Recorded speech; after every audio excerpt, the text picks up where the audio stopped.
Hi guys, welcome to my blog. তো আজকে ব্লগটা একটু স্পেশাল হতে চলেছে, কারণ আমাদের এখানে বা লোকাল ফেস্টিভ্যাল বাবা মনোহর দাসের মহোৎসব। তো সেই মহোৎসবটিকে আমরা একটা ব্লগের মাধ্যমে তুলে দেওয়ার চেষ্টা করবো আপনাদের সবার সামনে, এবং তার সঙ্গে যে পার্শ্ববর্তী আখড়াগুলি রয়েছে সেগুলি একটা ব্লগের মাধ্যমে তোলার চেষ্টা করবো। তো সুতরাং আর বেশি কথা না বাড়িয়ে স্টার্ট করছি আমাদের ব্লগটা। তো বন্ধুরা দেখতে পাচ্ছেন বাবা মনোহর দাসের মন্দিরে যাওয়ার উদ্দেশ্যে বেরিয়ে পড়েছি। মন্দিরটা যেহেতু বাড়ির সামনেই, ওয়াকিং ডিস্টেন্সে, তো হেঁটেই যাত্রাটা শুরু করলাম।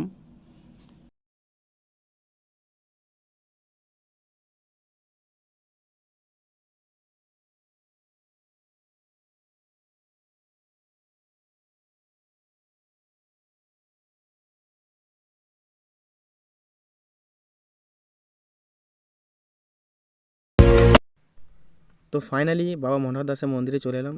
মন্দিরের এটি প্রথম প্রবেশদ্বার। যেহেতু মহোৎসব চলছে, আপনারা দর্শনার্থীদের ভিড়টা উপলব্ধি করতে পারছেন যে কী পরিমাণে ভিড় হয় এখানে।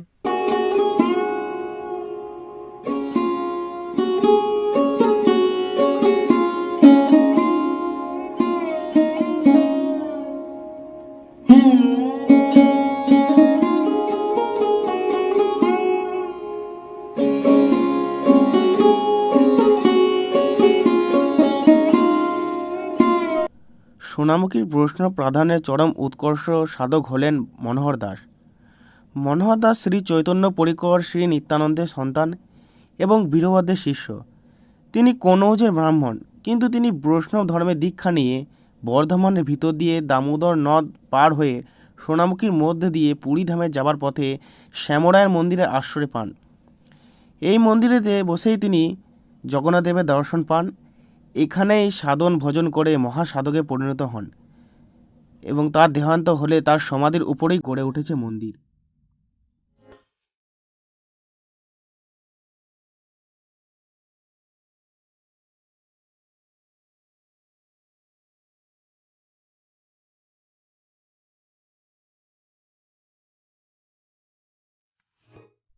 বাবা মনোহর দাসের মন্দিরের পাশেই রয়েছে গৌরনিতাই মন্দির। 3 দিন মহোৎসব চলাকালীন দূর দূরান্ত থেকে সাধু সন্ন্যাসীদের ঢল এখানে নামে।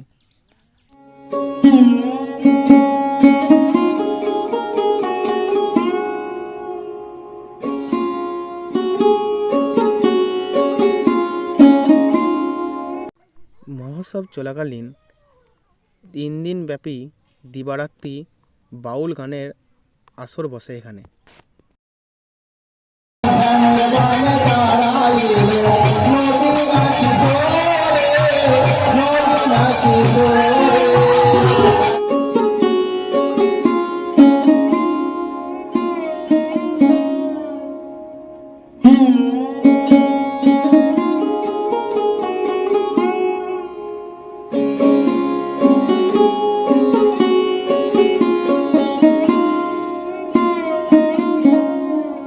সোনামুখীবাসী হলো প্রবল আবেগপ্রবণ। তার এক চরম নিদর্শন হলো ভাত কাড়াকাড়ি।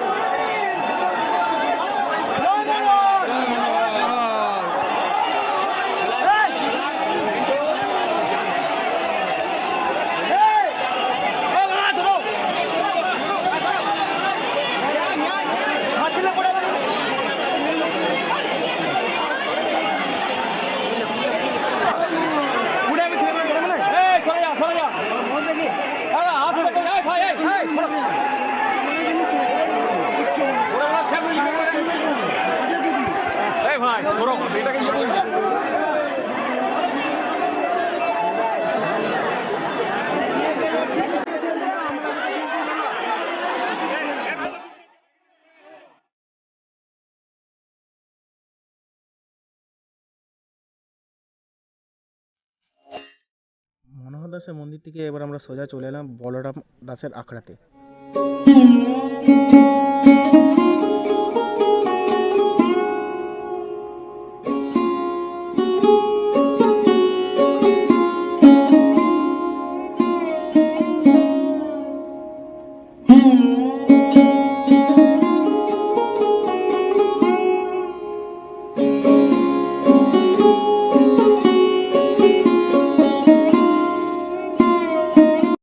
বলরাম দাসের আখড়া থেকে এবার আমরা সোজা চলে এলাম বড় আখড়াতে।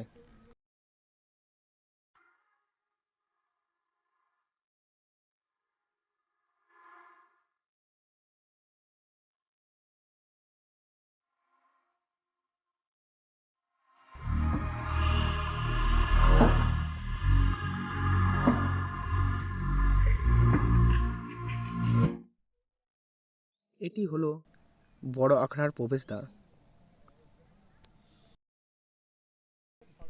বড় আখড়াতে রয়েছেন ঠাকুর মোহন চাঁদ।